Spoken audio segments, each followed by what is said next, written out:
our food. Amen. Amen bazalwane. So ke la esifunda khona ke siqale ku Ephesians chapter number 4 isatho ukuthi siqale kuwe ngoba nakho kulamasonto nje amabili adlule besilokhe nje sithinta indaba ye fivefold ministry inkonzo zonhlanu lezi esithola lapha ku verse 11 ka chapter number 4 kwincwadi kaMase Efesu, because besilokhe sigcizelele njalo indaba yokuthi indaba yokwakheka ngoba imvamisa masikhuluma nge-apostolic and prophetic sisuke siquota incwadi yabaseFesu chapter number 2 from verse 20 ekhuluma ngokuthi sakhiwe phezu kwesisekelo sani sabapostoli nabaprofeti ofike sabaprofeti nabapostoli bese lithi uJesu Kristu eyike legumbu. Sike sicaciselane ke sengenzela abasijoinayo sacaciselana ukuthi abaprofeti bebekhomba phambili ungemayelana nembewu ezayo okuyimbewu yaqala kuyimbewu kaEva, kuyimbewu yesifazane ezochoboza inhloko yenyoka, bese washintsha leyo mbewu yaba imbewu kaAbraham, yashintsha futhi leyo mbewu yaba imbewu kabani kaDavid. That's why it is the same seed that changes based on isivumelwane okuhambe uNkulunkulu esenze nabantu bakhe. So ke kodwa imbewu kusayiyo nesithembiso sokuqala samile mayelana noEva. So ke abaprofeti beTestament elidala, ngoba iTestament elidala labhalwa abaprofeti ngoba ngisho uMose owaloba umthetho waye umprofeti, ngakho ethi uNkulunkulu uyakunivusela umprofeti ofana nami. So ke abaprofeti ke bonke iTestament elidala belikhomba phambili ukuthi kunembewu ezayo, and then abapostoli kwiTestament elisha okungabantu laba abathunya uJesu ukuthi behambe beyofakaza ngaye, beyotshela abantu indaba ezimnandi ukuthi umbuso kaNkulunkulu usufikile, usukhona. Babekhomba ngani? Ngokufika kwayo imbewu, ukuthi imbewu isifikile, imbewu yazalwa, yaphila impilo engenasono, yafa imsulwa, yangcwatshwa, yavuka ngosuku lesithathu, futhi yenze njani? Yakhazimuliswa ngoba isihleli kwesobunene sikaBaba. So abapostoli basicela ngokuthi yenzani imbewu. So bakhomba emuva, abapostoli abaprofeti bakhomba phambili. So imuva nephambili kuhlangana ekhoneni elunguKristu Jesu, ngoba bonke abaprofeti babekhomba kuJesu, bese bonke abapostoli bakhomba emuva futhi bakhomba uJesu okuyena obathumileyo. So ke when we come to apostolic and prophetic alignment, asenzi into mhlawumbe ukuthi sizogxilisa abantu ema-ofisini ngoba asakhelwe phezu kwesisekelo seyiphiwo lezi zokuthi sakhelwe phezu kwesekelo sesiphiwe esumpostoli, sesiphiwe esumprofeti, but sakhelwe phezu kwesisekelo esinguKristu Jesu, ngoba incwadi yabaseKorinto yokuqala uyasitshela umpostoli Paul ukuthi asikho esinye isisekelo esiyaphinde sibekwe ngaphandle kwaleso sesibekiwe vele esingubani? EsinguKristu uJesu. So ke we do have that understanding ukuthi uJesu uyena sisekelo esikhandelwa phezu kwakhe. Sesithi mase siyibuka kahle ke indaba yakhe sibuka ukuthi lona owandisa izinkwa ezinhlanu ngokuthi aziphule ezabele ixuku uyena owazahlukanisa waba izinkwa ezinhlanu mhla enyukela emazulwini ngokwamavesi angaphambidlana ka verse 11 la esifunda khona. Bese verse 11 leselithi uye kwanikezela abanye ukuthi bebe abapostoli, bebe abaprofeti, bebe abavangeli, bebe abelusi, bebe abafundisi bezwi. Yabo khona kuzokwenzani? Khona kuzohlomiswa abangcwele ukuze kwakheke ibandla. So umsebenzi we-fivefold ministry ukuhlomisa abangcwele khona ibandla lizokwakheka. So ukwakheka kwebandla kulele ekutheni abangcwele bahlomisekile yini. Sibese sichaza ke kabanzi ukuthi ke ukuhlomisa kwabangcwele siyithathe nje ukuthi i-fivefold ministry, umuntu i-office ne-office le-fivefold lifana nothisha esikoleni efundisa ingane eyistudent, ukuthi uma umuntu ewumprofeti ifanele efundise abantu bezwele uNkulunkulu, uma umuntu ewumvangeli fanele efundise abantu bevangele, ngoba istudent okuwumzalwane okulo okuthiwa abangcwele uyena fanele ephase onke lama subject, fanele kwazi ukufundisa, fanele kwazi ukwelusa, fanele kwazi ukuvangela, fanele kwazi ukuprofeta, fanele kwazi futhi ukuthumeka, because because igama elithi umpostoli, apostolos, lisho othunyiweyo, the sent one. Hallelujah. So ke sike siba nengxoxo ke mayelana nalo igama nomsuka walo igama lompostoli. Amavikini amadlule sithintile ke indaba, siweqile umpostoli noma simthinte kancane, sameqa umprofeti, sahlala kumvangeli, sachaza ukuthi umvangeli fanele enzeni. Salichaza igama elisho umvangeli ngesiGreek ukuthi uangelist, elisho the bearer or umphathi wendaba ezinhle. Yilo sibona khona uJesu ewumvangeli wethu mhla evula umqulu kaIsaya, ethola la kubhalwe khona ukuthi umoya kaNkulunkulu uphezu kwami ngoba yena ungcobile ukuba ngishumayele indaba ezinhle kwabampofu. So ngoba eshumayela indaba ezinhle kwabampofu, he is what, an evangelist, umphathi wazo indaba ezinhle. Sasesicacisa ukuthi umvangeli wenza sure ukuthi isithunzi sakhe asiwele emanzini, ngoba kunalento ukuthi he must be a fisher of men. Sase siyacacisa futhi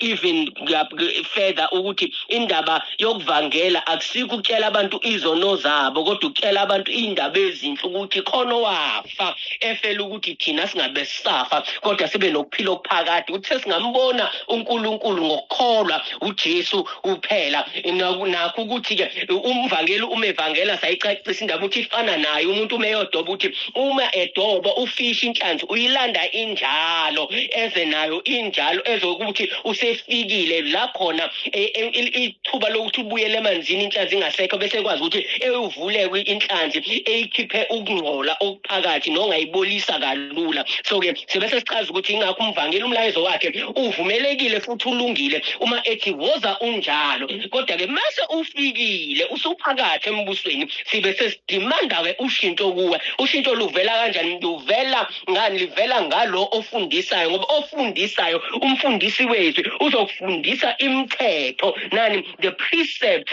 nemiyalelo yalombuso osukuwo. Sike sayenza nasibonela ukuthi awukwazi ukushayela ingane yakamakhelwane umthetho wala ekhaya, ube ngcono ukuthi uyithathe qala ibe yilungu lala ekhaya kuqala, bese kukhani ke leyo ngane le usuyifundisa imithetho yala ekhaya. So ke ngalokho ke sacacisa indaba yokuvangela, sacacisa indaba ukuthi ubalekile ubani umfundisi wezwi. Nakho umfundisi wezwi sithema sayichaza ngokulandelana kweminwe, sasho ukuthi masibala i-fivefold ministry siyake siqale esithupheni sehle njalo nayo njengokulandelana kwayo. Sithi umpostoli isithupha, umprofeti umunwe wokukhomba, umvangeli umunwe ophathi nendawo, ngoba iwona mude okwazi ukuthi umuzama ukufinyelela entweni kube wona ofika kuqala, ngoba udalelwe lokho umvangeli ukuthi akafinyelele kwabakude balethe basondeze. Bese sabala umelusi olomunwe wendandatho yomshado, ngoba iwona munwe lo onomthambo obheka enhlizweni, ofundisa abantu ukuthi bayithandane kanjani, bephilisane kanjani, benakekelane kanjani, hayi kuphela ezintweni zikamoya kodwa nesezimeni zempilo. Ingakho size saveza indaba ukuthi kuze kube nama-systems akhona manje ebandleni ukuthi umfundisi uyangcwaba, uyashadisa, ubusisa imoto, wenzani, kuvele ekutheni umelusi inhliziyo yani yomhlambi, ngoba uyabathanda abangcwele. So la bekhona uhlale khona, kwazi ngathi kuyinto elindelekile nekumele yenze ukuthi kube umfundisi owenza indima ethile ekubeni kwakungenjalo ngokwembalo. Bese ke sasho ukuthi umfundisi wezwi yena ulo muntu omncane ucicana okwazi ukungena endlebeni kahle, ukukhipha udodo osungenile, ngoba uma umuntu ezokufundisa fanele siphule ulwazi olubi, ulwazi oludala, khona uzokufaka ulwazi olusha, ulwazi oluhambisana neqiniso lukaNkulunkulu mayelana nawe nempilo yakho nobunjalo bakho bakuKristu, because you have a new identity in Christ, and fanele singaphilisi phansi kokugqila kwe-identity endala ekubeni wena usuwumuntu omusha kuKristu. Usho njalo umbhalo ukuthi umuntu ekuKristu isidalwa esisha, bheka okudala sekudlulile, manje sekuvele ini okusha. So ke ngalokho sengimcatch uphisile bazalwane kancane nje ngesummary. So ke siyathola ke indaba yokuthi ke i-fivefold ministry umsebenzi wayo ukuthi useve ke umzimba. So ngizobuyela ke kancane ke ngiqubule the apostolic office, i-office lompostoli, bese ngivala nge-office likamprofeti ngoba bengithe ngifuna ukuthi futhi ihlukanise ukuthi kuhlukephi ukuba umpostoli nokuba apostolic. So uyakwazi ukuba umpostoli ube e-ofisini, uyakwazi futhi ukuba nobupostoli, uyakwazi ukuthi ube umprofeti, uyakwazi ukuba nobuprofeti ungasiye umprofeti. So ke sizocacisa nalokho ngoba isizukulwane samanje abantu abaningi bayithola beyibiza ngento abangasizona bese balwa izimpi abangenayo icapacity yokumelana nazo. Ulwa impi enkulu kunawe ngoba ukhethe ukuba phansi kwe-ofisi elingadalelwe wena, ngoba i-ofisi ne-ofisi linempi yayo emayelana nalo. So ke uma uyibiza ngento ongasiyo sikubona uphela phambi kwethu singamakholwa sisonke sithi kwenzakalani lo mzalwane, ingoba usindwa umthamo wesiphiwo ongasise sakho. Hallelujah. So ke ingakho kubalekile ukuthi ke indaba yokuthi umuntu ekwazi uku-identifyeka, gift identification ibalekile, futhi ibalekile nayo lento ukuthi umuntu singamazi ngokwenyama, because uma ungangifica ngiprofeti ungangibiza ngomprofeti kanti angisiyo umprofeti, yabo. So ke umuntu asimbuki ngokuthi simfice enzani bese simbiza ngaleyo nto leyo. So iyona nto leyo futhi ebalekile, especially as we are doing this alignment session, ukuthi ungathi mufica umuntu eprofeta usuthi umprofeti wami njalo, because at the end of the day uzogcina wena ufake emqondweni womuntu ukuthi uyinto angasiyo. So uNkulunkulu uyawasebenzisa isitshe singasiyo umprofeti ukuprofeta, ngoba njengoba ngishilo ukuthi sonke singabafundi afanele sikwazi ukwenza yonke into eyenziwe i-fivefold ministry, umzalwane nomzalwane. So whether uyibizelwe i-fivefold ministry noma cha, kodwa egcineni kosuku kumele ekwazi ukuthi enze ama-functions e-fivefold ministry. Wonke umzalwane kumele ekwazi ukufundisa, wonke umzalwane kumele ekwazi ukuvangela, yonke into eyenziwe e-fivefold ministry fanele sikwazi ukuyenza. So ke ingakho umpostoli Paul lapho ku-2 Corinthians chapter number 5 uzothi now we know no man after the flesh. Uthi no Jesu sasimazi ngokwenyama kodwa manje asamazi ngokwenyama. So asazi umuntu mayelana nenyama. So umhlangana nomuntu awumbuki ngoba umbona ukuthi hayi lo impela, hayi lona umvangeli, hayi lona umprofeti lo, but ubuza kumoya umuntu ngoba umoya osazi sonke our true identity. Bese leyo identity leyo uyakwazi ukwembulela ukuthi hayi lo khuluma naye umprofeti, lo khuluma naye umvangeli, lo khuluma naye uyilokhu. And indida enkulu esiyenzeke emzimbeni kaKristu ukuthi abavangeli sebeyaphela. Ngobani? Babona ingxenye yokuba apostolic ikubo bese bonke sebengabapostoli abavangeli. So ke igcina lento lena ilutha iphuka umzimba kaKristu amandla awo, ngobani? Imandate noma umyalelo wokuthi fanele isabalala ivangeli igcina ingasaqhubeki, ngoba abantu okuyibona abanayo lo musa namandla okwazi ukuthi besabalalise ivangeli uma beshumayela abantu zihlabeke inhliziyo bephenduke bebona ububi babo abavangeli ngeke besanda kangaka. Ingakho kulesizukulwane into ekhulisa amabandla amaningi akusikho ukusindiswa kwemphefumulo, ukusuka komzalwane ebandleni elinye engene kwelinye. Ibandla amaningi manje akhula from church transferally, abasuka embusweni obumnyama bengene embusweni obukhaya bayabaleka, bambalwa kakhulu ekubeni amabandla amaningi kakhulu. So kufa elinye ibandla kuvuke elinye ngamalunga ebandla elifile. So ke akufuze ngabe kenzeka lokho, ingoba abantu bathathe ama-office ongasiwa wabo bazama uku-exercise authority ababengayidalelwa, ngoba phela umuntu odobayo ngoba une-skill sokudoba nasefrijini engadoba. Ingakho abavangeli banamhlanje abazibiza ngabapostoli badobe efrijini, babona umzalwane ongathi uright kwelinye ibandla bemlande khona. Ekubeni fuze ngabe siyayiqonda lento yomzimba kaKristu ukuthi umuntu makahlonyiswe ekhuliswe ela khona la khona kuzoba ngcono ngenxa yobukhona bakhe kuleyo ndawo. Hallelujah. So ke indaba yethu ilapho ukuthi umuntu akazazi ukuthi ungubani, because you can be, angisho lento though ungeke uyithole ngokwevesi uma ufuna ukuyicwaninga kabanzi, because it is not properly recorded in the scripture. Kodwa uma kufika obizweni lomuntu, umuntu unobizo olodwa, ubizelwe i-office lelo libizelwe. Njalo uNkulunkulu asho kuJeremiah othi ngaphambi ukuthi ngikwazi ngikwenze esibelethweni sikama wakho ngakwazi ngakwehlukanisa ngakugcoba ngawenza umprofeti wani ezizweni. I made you a prophet for the nations.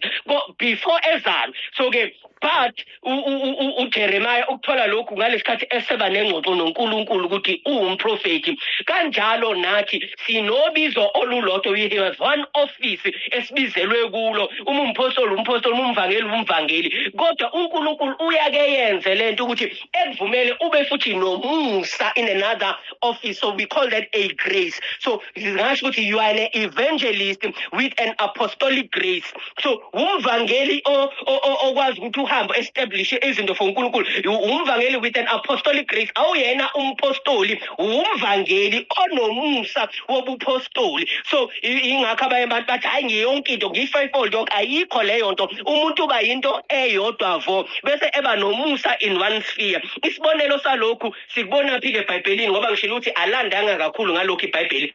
Sikubona laphana encwadini yezenzo Acts chapter number 13. Uma uyifunda incwadi yezenzo chapter 13 ithi kwakuhlangene ndawonye abefundisi nabaprofeti, ithi teachers and prophets. La kwakhona bese iyabala ilist. Kule list ebabalayo ibala ubani uPaul, ibala ubani uBarnabas, ibala nabanye ne. Kodwa bese ke umoya ongcwele uthi set aside for me ubani uSaul noBarnabas for umsebenzi engizokubathuma wona. So yileyo apostolic commissioning yabo ngokubizo bebengabapostoli vele ingakho umpostoli Paul esho ukuthi ke yena umpostoli ongathi uzalwe ngagcina prematurely.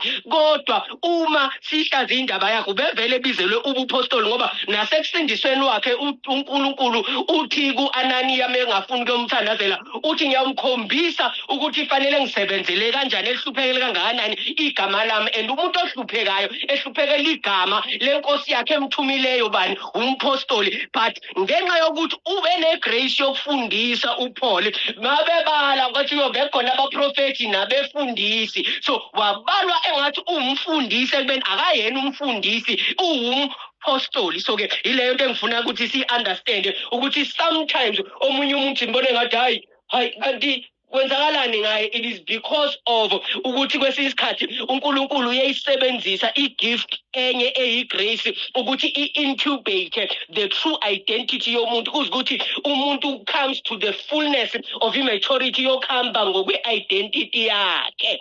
Hallelujah. So ke asibuye ke bazalwane bami enkosini odabeni lethu la namhlanje ke. So ke sawathinta lawa amathathu. So sibuyele kumpostoli. Umpostoli ke ngangimchazile ukuthi igama lompostoli it is the Greek word apostolos. Ngasho futhi ukuthi ke alisungulwanga uJesu leligama kodwa uJesu nokufika kwakhe i-timing yakhe. Ingakho iBhayibheli lithi in the fullness of time, ekugcwalisekeni kwesikhathi wayese yafika uJesu ngoba kwakufanele ukuthi ezinye izinto zibe khona ngaphambi kokuthi uJesu enjenzani ezalwe efike emhlabeni. So ke uwenza sho ukuthi ufika vele lento yopostoli isiyaziwa sekuyinto ekhona ezweni. So uyini ke upostoli na ake akufica uJesu oqala upostoli ilokho ukuthi ngase ilokho ukuthi ke uma sifunda abantu ababecebile ngalezi ayikhathi zika Jesu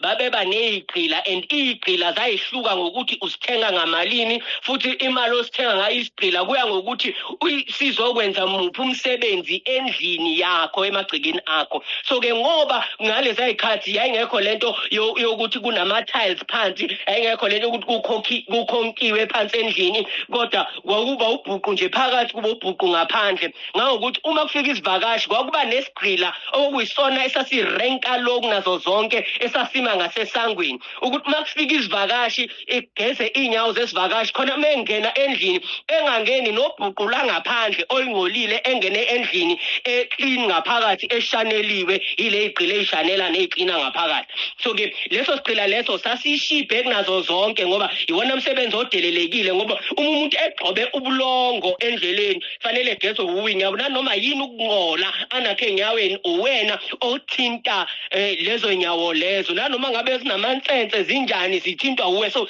umsebenzi odelelekile so ke isigcila leso ke sasumpostoli ke well upostoli baso baqala mhlazane bebona abanikazi beyigqila ukuthi thina ngoba sicebile mesihamba siyokwenza njani siyothenga when we are going to trade and conduct business ukuthi thina siyabulawa ngoba siyabonakala ngempahla esiyigqokile ukuthi sinemali sicebile and amathuba ukuthi siphethe izinto ezigugu maningi so igebengu zenze njani zisibamba inkunzi ziyasibulala they murder us they rob us they kill us along the way so ke uma bebona lokho abanakhuza abanikazi beyigqila bakhetha ukuthi hayi isigqila esishiphe ngazo zonke lesi ilesiya esigeza inyawo and ngizokwazi ukuthi mina ngisithume ukuthi senze njani sikwazi ukuthi siyongitradela siyongenzela noma yini ibhizinisi engifuna ukuyenza mengifuna ukuthenga ngizothenga ngaso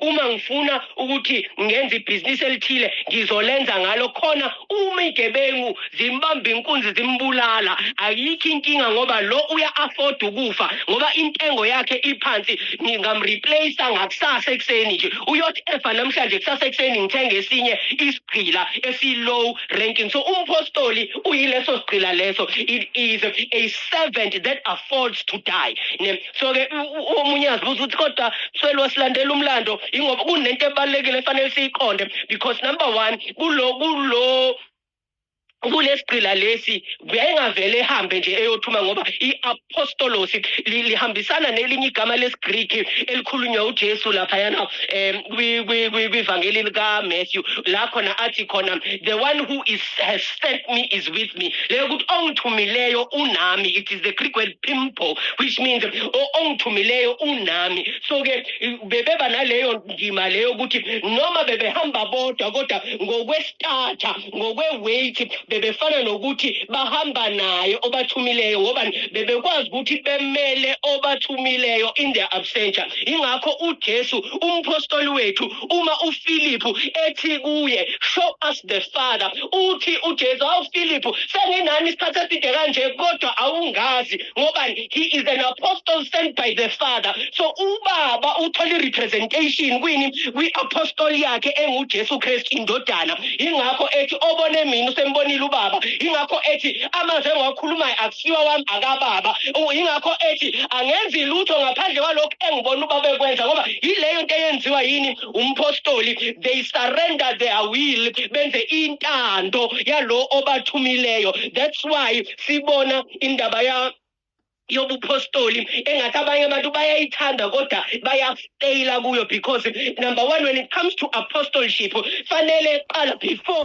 ekuthume ekunikeze le ngcebo athi hamba othenga ngayo umaster wakho ukubizela kuye ehlale nawe ekhulume nawe nazane naye wena ufunde indlela acabanga ngayo ufunde inhliziyo yakhe umaster before uphume uyokwenza intando yakhe so that in the administration yentando yakhe uyenza njengalokhu Nkosiyami akufisayo njengalokhu yena akinthendayo so ngoba uyayazi inhliziyo yakhe awuyenzi intando yakhe ngendlela yakho awukwazi ukuthi ukhiphe okunye uthi hayi lokhu kunzinyana ukuyeke kodwa ngoba uyayazi inhliziyo yalokuthumile mayelana nomsebenzi akuthume wona ingakho uzowenza uwenzisise ungakhathali ungadikibali ingakho phela ubona uApostle Paul mebekhuluma ngabo ethi thina sinalengcebo enjani enkulu ey'tsheni zobumba khona ubukhulu bamandla kuzoba kaNkulunkulu hayi obethu ngoba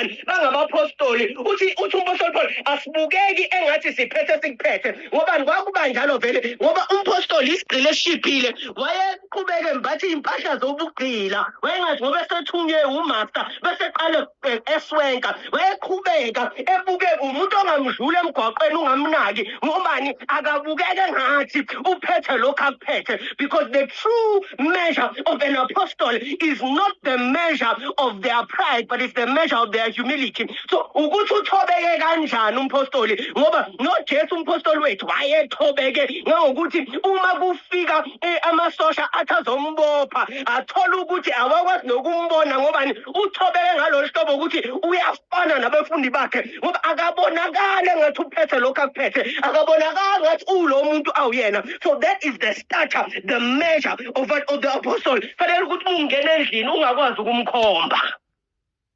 Hallelujah. So ke lithi iBhayibheli ke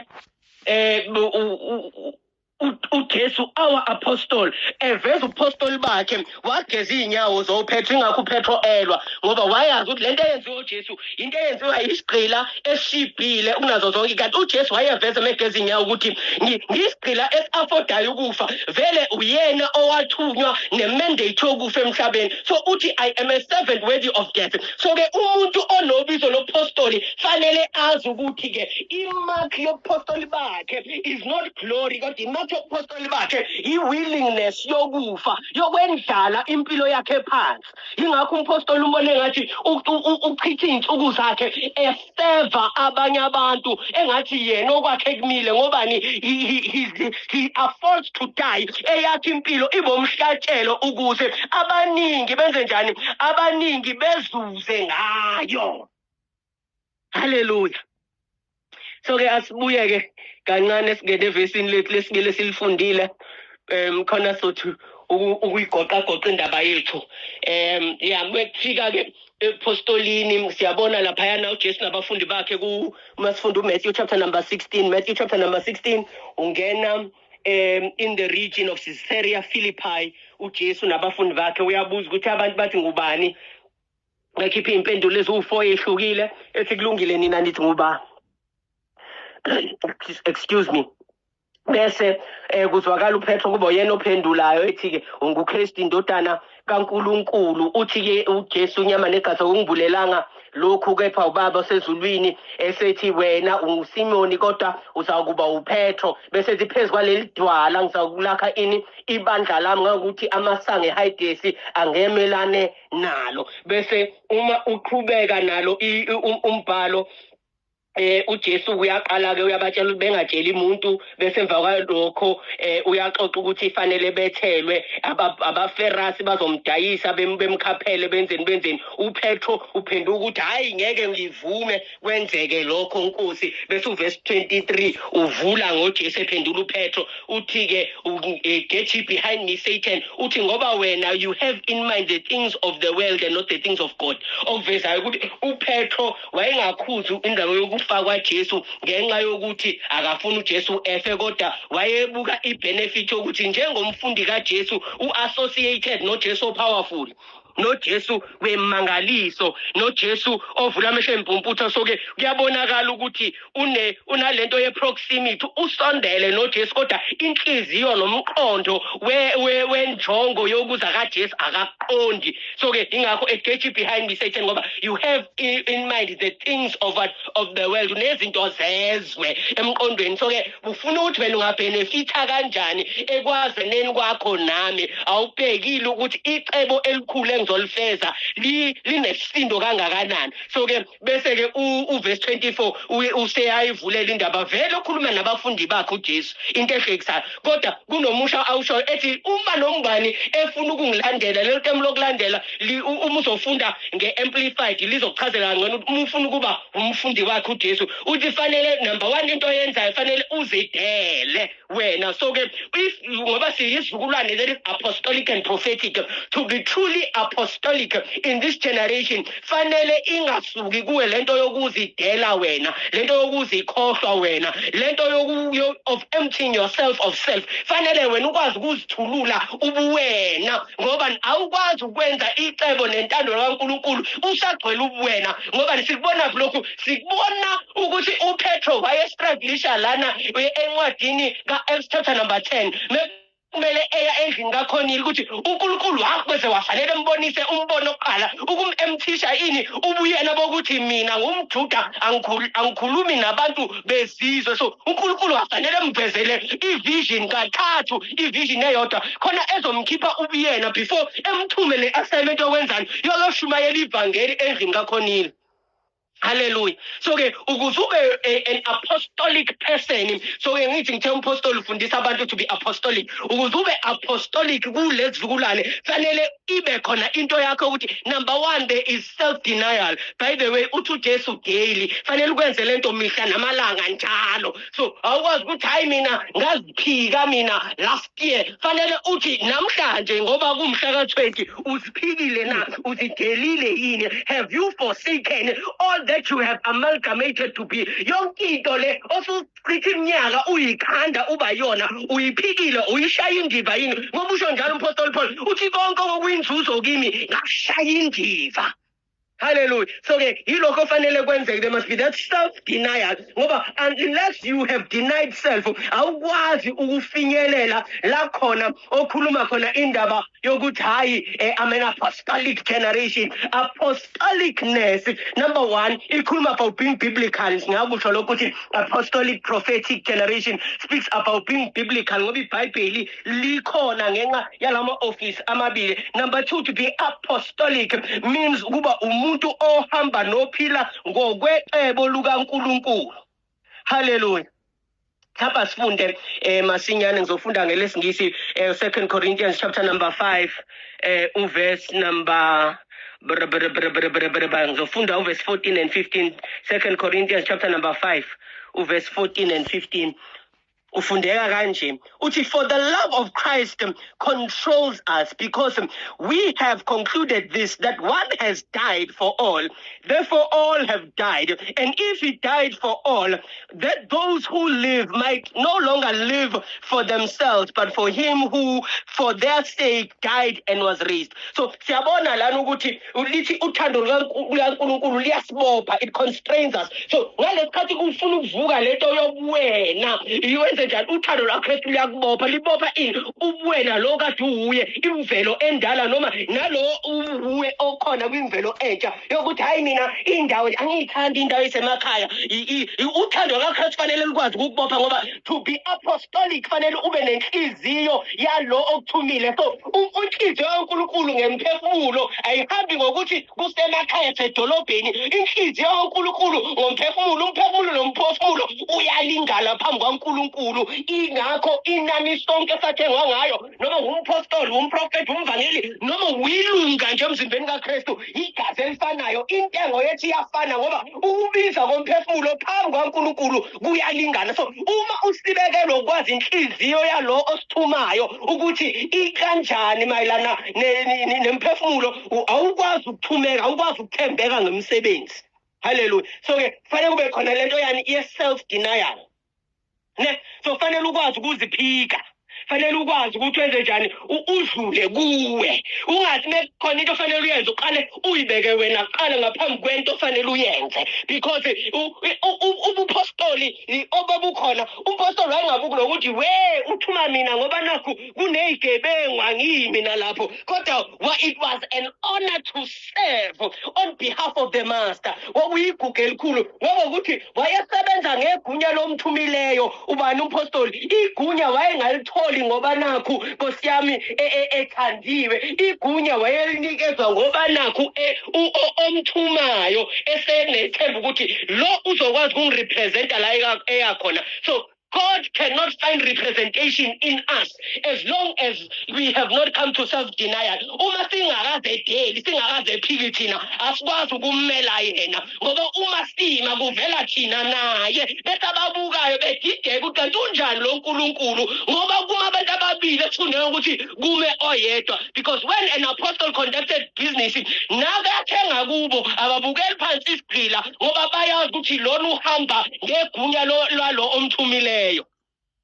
Okay, ngithatha bloku. If usifunda Matthew chapter 28 verse 18, uJesu usho lamazwi uthi all power in heaven and on earth has been given to me. Now go into all the ends of the earth and preach the gospel, baptizing all those who believe. Angifuna ukugxila lapho, baptizing them in the name of the Father, the Son and the Holy Spirit. Engifuna ukugxila kukho ilesi musho uqala uthi all power in heaven and on earth has been given to me. Now go. So uma ethi lela gama lika power, it is the Greek word exousias.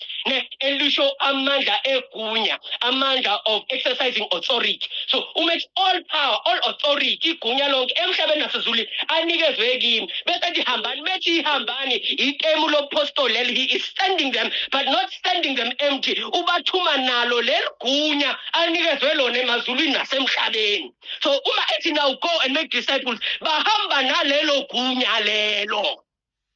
Hallelujah. So ileyo nto leyo ebalekile ukuthi ingobana usebathembile, wabavivinya, wabahlolisisa, wababona even their self-denial. So to qualify for the apostolic, you must live a life of daily self-denial. Ayipheleli kwa self-denial kune steps esibili ukuthi thabatha isiphambano sakho, take up your cross.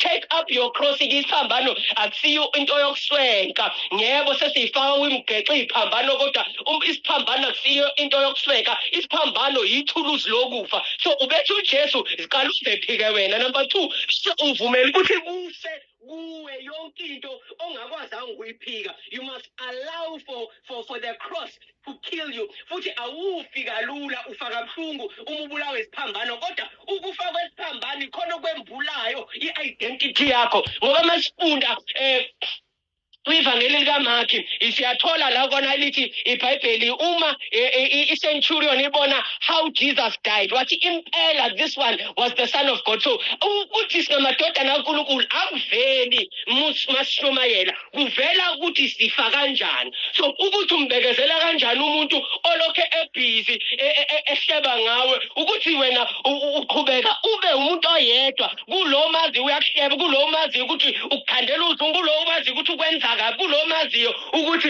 usekwenza izinto ezu-100 wrong, kodwa uqhubeke ube umuntu oyedwa kena. Ileyo i-evidence yobudodana bakaNkulunkulu, ngoba uJesu uthi siyokwaziwa ngothando lwethu. Uthando is gentle, it's kind, it's not self-seeking, it does not envy, it does not boast, it holds no record of wrong. So siyakubonakala ngalokho ukuthi sifa kanjani. How do we die? Sifa ngalesikhathi lesi sivumele ukuthi abantu besinyathele, besigqobe, besikhwise, besikephula intshebe, besenzeni, besifake imikhayo yameva. Yonke lento eyenzeka kuJesu esiphambanweni yokuthi bebukise ngaye, bethi angitshela uyinkosi, make a mockery of him. So indlela esifa ngayo yona eveza ukuthi thina singamadodana kaNkulunkulu. Abanye bethu nala sisebenza khona akukholakala ukuthi siyakholwa, ngoba uma kuwe kwenzeke into siyashesha ukuyiphiniselela ngoba asinawo umqondo wokuchabatha isiphambano sokuthi nalokhu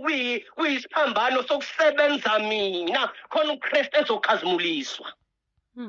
Siyashesha ukuyiphiniselela, siyashesha ukuyiphendulela. Kepha uJesu yena lithi iBhayibheli layo njengemvu iyaphambi kwani, before his chariots he was silent, wathula uJesu, kodwa thina ave siphendula. And uma siyilwela thina siyambhuca indawo yokuthi yena kumele silwele. Hallelujah. Abanye bethu sinezitha ekubeni ngokweBhayibheli asivumelekile kuba nezitha, kodwa isitha esivumelwe iBhayibheli yilo yena ozenza isitha sethu thina, kodwa asinazi izitha ngoba sinalo myalelo ukuthi sithande bonke abantu. Isiphambano sethu ke leso. So simele ukusithabatha, simele ukusithwala. So what does it mean to be apostolic in this generation? It means to be one onjani othendwa uNkulunkulu, ngoba ukwazile ukuziphika. Number 2, wawazi uthabatha isiphambano sakho, wakwazi ukuthi umlandele daily ubani uNkulunkulu, angaphelela ekumlandeleni ngoba kune reporting back efanele yenzeke. Ingakho uma sifunda futhi musiqhubeka nawo chapter number 16 kaMatthew uyakhuluma ukuthi kuverse 27 for the Son of Man is going to come with his angels in the glory of his Father, and then he will repay each person according to what he has done. So again, uyadeny isiphambano bese ulandela uJesu. Ukulandela uJesu futhi wenza njengalo omlandelayo, njengalo okuthumile. So emva kwalokho yena uzonimase efika uJesu esebuya uzokhomelisa abantu mayelana nalokho abakwenzile. So suppose ukuthi hayi sisindiswe ngomusa nje kuphela kwanele ngoba mina ngisindisiwe kwanele. Kune agenda kaNkulunkulu emhlabeni efanele ifezeke ngenxa yakho. Ukhumbule ukuthi wena your apostleship noma ungangasi umpostoli ngokwe-office, but you are apostolic ngoba uPaul umeshumayela eAthens uyaba ngibatshela ukuthi uNkulunkulu wakhetha ikhathi nendawo la siyakuzalwa khona ukuze sizofeza icebo lakhe. So kunecebo laNkulunkulu ngempilo yakho. So you have an apostolic mandate. Noma ungangabe kwi-fivefold ministry kodwa uma nje uke wazalwa kabusha wasindiswa wazalwa waphila emhlabeni okwazi ukuthi there is a mandate that is hanging over your life. Kunecebo laNkulunkulu ngempilo yakho omele ukulifeza futhi ofanele ukhonyeliswe ngalo uma sekufanele kubuzwe imibuzo ukuthi wenzani wena ngesikhathi engakunika sona emhlabeni, ngoba simele ukuphendula siyilandulele. Mhlawumbe ngizofunda ivesi lokugcina bese ngiyazama ukuyivala indaba yami. 2 Timothy chapter number 4. Hallelujah. 2 Timothy chapter number 4. 2 Timothy chapter number 4. Sizofunda uverse 6 sigcine verse 8 masinyane. Uthi kanje ngifunda ESV. For I am already being poured out as a drink offering, and the time of my departure has come. I have fought the good fight. I have finished the race. I have kept the faith. Henceforth there is laid up for me the crown of righteousness, which the Lord, the righteous judge, will award me on that day, and not only to me, but also to all who have loved his appearing. So lana siyathola ukuthi Apostle Paul ubhalela uTimothy uthi yena he's being poured out like a drink offering. Lo poured out like a drink offering akhuluma ngawo, I drink offering wawuyithulula as a last step. Hallelujah. Wawithulula as a last step next to i-altar ukuveza ukuthi uyinikele ngokuphelele i-sacrifice le oyibeka yeyivamisa ukuphelezela i-sacrifice of the lamb, or it's either 1 lamb or 2 lambs ngokokusho kaNkulunkulu kuMose le. So iwayini laliyiqhivizo sokuthi impela i-sacrifice sengiyinikele futhi nakhona yayisuka isiyodleka okugcina sacrifice kwi-altar bese uthulula a whole cup of wine uyithela phansi leyo i-drink offering. So umethi uPaul, I'm being poured out like a drink offering, ukhuluma ngaye ngoba uyena encwadini yabaseRoma othi I beseech the brethren in view of God's message to offer up your bodies as living sacrifices, holy and pleasing to God. Ngoba unikelile umzimba wakhe wenza umhlatshelo ophilayo nongcwele omukelekile kuNkulunkulu. So uyabona ukuthi usezophelelwa insuku kodwa wenzani uthi ngiyayithulula impilo yami njenge-drink offering ngoba ngampela ngiyayinikeza impilo yami njengomhlatshelo. Ngoba ngiyinikeza njengomhlatshelo impilo yami ngiyinikezela ekutheni ubani uKristu makaphakamise. Bese esho lamazwi la abaningi bethu sithanda ukuwaquota ebenaswaphili ukuthi ngiligijimile ibanga, I have run the race, I have kept the faith.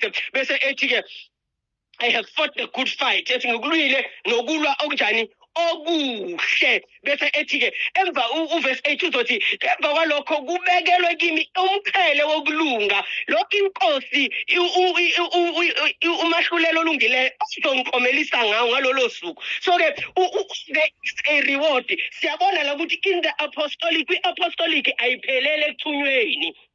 I-apostolic ine-feedback, inesikhathi sokubuyela kokuthumileyo bese eyabheka ukuthi ukwenze kahle yini lokhu akuthume khona.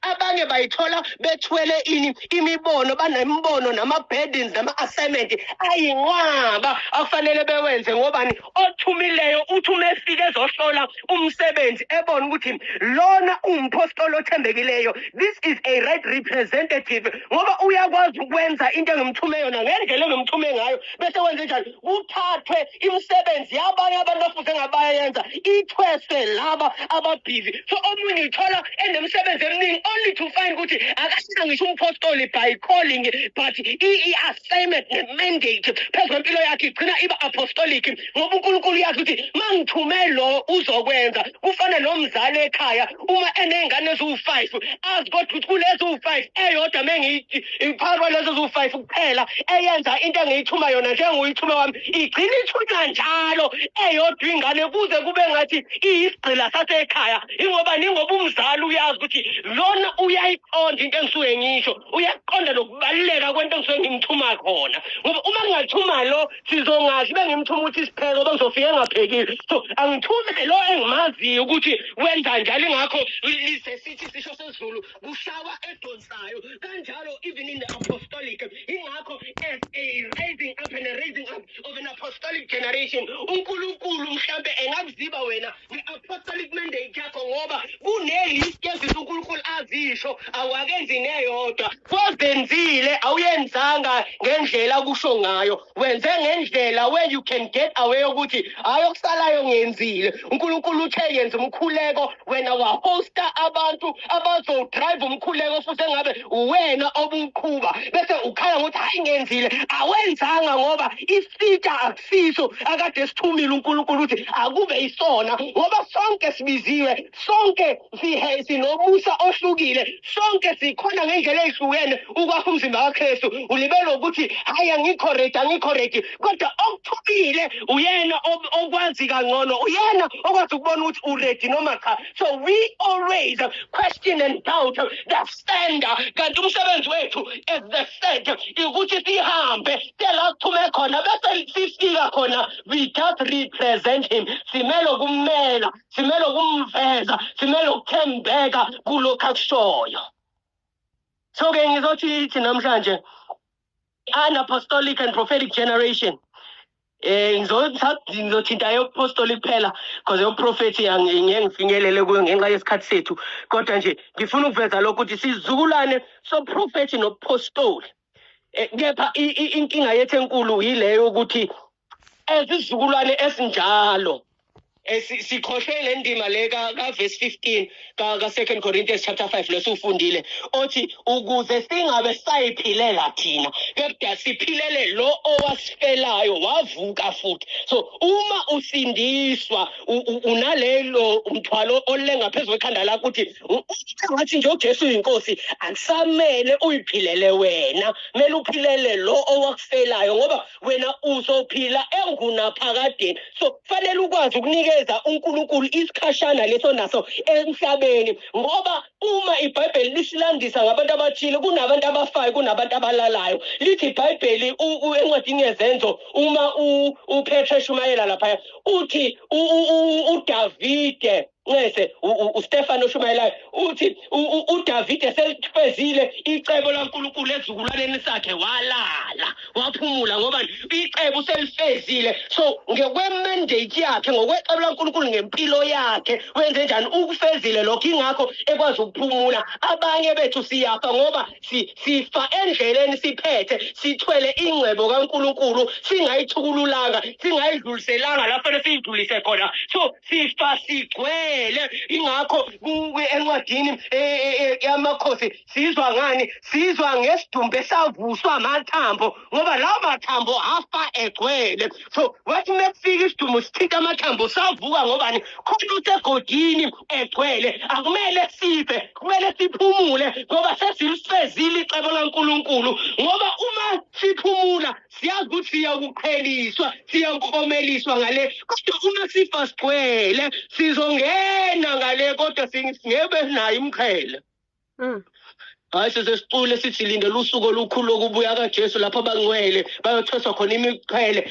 Ngeke uthweswe emqhele ungekho umsebenzi owenzile wawenza futhi ngalendlela obuyithume ngayo. So if as we are coming into the alignment regarding the apostolic and prophetic dispensation ebuso ngizothi kuwena ngizokuthwesa ijoka mntasekhaya ukuthi konke osakwenzela uNkulunkulu uma ungakakwenzi ngokwecebo lakhe ngokwe-specification yakhe okwazi ukuthi umqhele awuzi. Hallelujah. So afanele ube nayo lento okuyidela uyidela kanjani nangu umpostoli Paul ngoba uyazazi ukuthi he is an apostle uyisigqila esifanele ukufa. Wenze njani uma uAgabus umprofeti ebopha izandla ngebhande lakhe ethi umnikazi waleli bhande la yakhona uyakuboshwa bese eyabulawa akayishintsha indlela ngobani vele uNkulunkulu wayekusho kwasa kuAnania eyomthandazela umvula amehlo ukuthi uyakuhlupha uyawushumayela phambi kwamakhosi bese uyakufa kabuhlungu. So ke you cannot deny death when it comes, ngoba vele ubizelwe yona lento. If you claim to be apostolic, you must know that you are called to live a life of 1,000 deaths. Ufa njalo umpostoli, you die daily. So noma ungasesiyena umpostoli, uma kukhona lento yopostoli kuwe, you must live a life of constant self-denial, of carrying your cross daily, and of following Jesus until Jesus can trust you with himself. Ukuthi uma ngithamba oshumayela ngeke uveze omunye uJesu, ngoba njengamanje emabandleni yabona ukuthi engathi oJesu baningi, ngathi uJesu munye, ngoba abantu they did not follow the steps yokuthunywa. Benze njani? Banedebeza ukuthi bayathunywa, bagijima bengena umlayezo, bagijima bengahlonyisiwe, bagijima bengena inhliziyo yalothumayo. And so there are false apostles. What is a false apostle? It is someone who cannot point you to the sender, because one is the sender in this dispensation. uJesu Kristu usho njalo ngithi Ephesians chapter 4 verse 11 uthi it was he, ubani, uJesu, who gave some to be. So umuntu eshumayela eqede esho yonke into ngaye engasho lutho ngoJesu, hayibo umpostoli kaba, who sent you, usithume wena, kushuthi wena you are a self-made, self-sent apostle, because the duty of the sent one is to show the sender. Fanele usikhombise ukuthi uthunywe ubani wena. Hallelujah. So ke ilokho nje okhona uthi ke asihlukanise lana epostolini, because sonke we have an apostolic mandate. Ephesians chapter number 2 from verse 8 uzothi uNkulunkulu wabeka, he prepared good works for us to do in advance. So uNkulunkulu wasilungiselela imisebenzi emihle ukuthi yenze ngaphambilini. So ekusilungiseleleni kwakhe imisebenzi emihle ukuthi yenze ngaphambilini uNkulunkulu, that was the apostolic mandate of each and every person. Before you were born, before you are even born again, kunecebo uNkulunkulu ayenalo ngawe nangempilo yakho. So if you claim to be apostolic, show me the fruit of your purpose. Ngikhombise izithelo zalokho wakuzela emhlabeni. uNkulunkulu wakubizelani. You can't say I'm apostolic but awazi nokwazi ukuthi liyini icebo nenjongo kaNkulunkulu ngempilo yakho emhlabeni, ngoba kunenjongo kaNkulunkulu ngawe, kunenjongo kaNkulunkulu ngami. Each and every person has a purpose from God. And when we say we are an apostolic generation, sisho nje ikemelula singabantu becebo lakhe. Ngabe ukulo yini icebo noma awuzazi? Mungalazi icebo lakho, ingakho sengena indima yesibili ke manje, which is the prophetic, okuyona esizoyithinta kahle next week bazalwane. Hallelujah. Ngingena uyiphazamisa ngoba ngayiqala ngayichukuluza izokonakala. Hallelujah. But mhlambe sizoyithinta 2 seconds ngoba ngivumeleni bazalwane, at least 5 minutes ngizoyisummarize in 5 minutes, ngizoyandisa kahle next week. Hallelujah. So ke prophetic ingenaphi? Prophetic ingena lapho khona umuntu enobudlelwane noNkulunkulu, ekwazi ukumuzwa uNkulunkulu, because ukuprofeta is simply ukudlulisa okushiwo uNkulunkulu. Ngiyake ngithi mangikhuluma ngeprophetic, all the prophetic is ukuzwa ukuthi uNkulunkulu uthini, wenze lokhu athi kwenze, ngaphandle kokuthi wengeze noma ususe okuthile. So you do exactly what God is saying. That's all the prophetic is. So ke prophetic ingena philana kwa apostolic, ingena ekutheni awuwazi ukuthi uthunyiwe ungakwazi ukuzwa okuthumayo.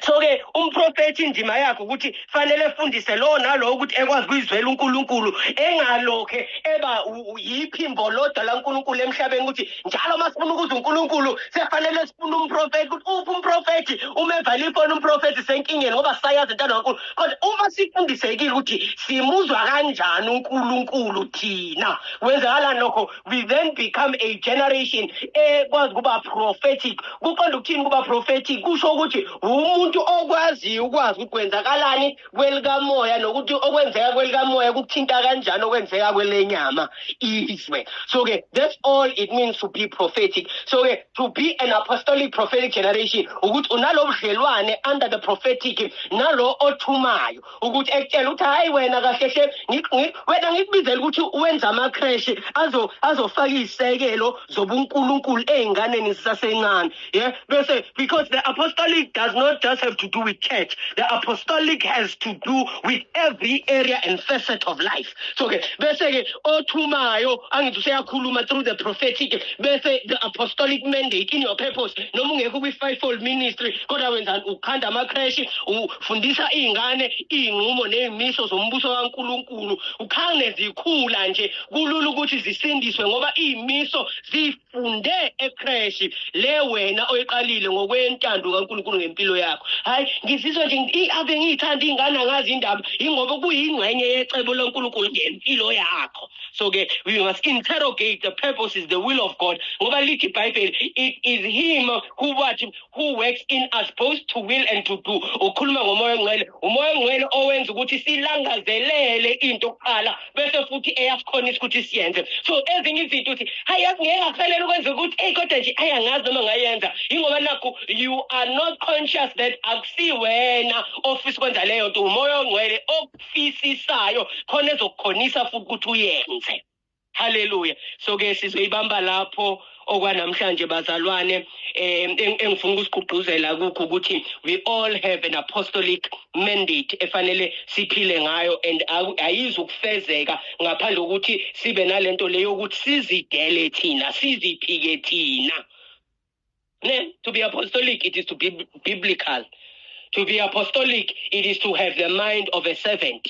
Into mhlambe engishile lana ngompostoli ukuthi noma esehlalile no master wa captureisha umqondo nenhliziyo kaMaster akabe sehamba echomela lezi ezinye igqila la ukuthi hey ngibona mina ngihlala no master nina nithola ithuba ngibona mina ngingcono mina ngiyathenjwa uMaster akabi nayo leyo nto leyo cause uma eyibambe kahle inhliziyo kaMaster uyazi ukuthi instead of ukuthi eyikhathe instead ukuthi ephakamele laba abanye fanele ebaseve all the more in making them better. So the call of being apostolic is a call to service. It is a call to lay your life down. It is a call yokuthi uzidele njalo wena uzikhohlwe wena bese kuphakamiseka lo okuthumileyo. So ke ufanele sikhumbule lokho kunomvuzo kodwa umvuzo awuzi. Number one, ungahlalanga no master wabamba inhliziyo yakhe wase wahamba wayofeza akuthume khona ngendlela akuthume ngayo ukuze yena ekhazimulise ngoba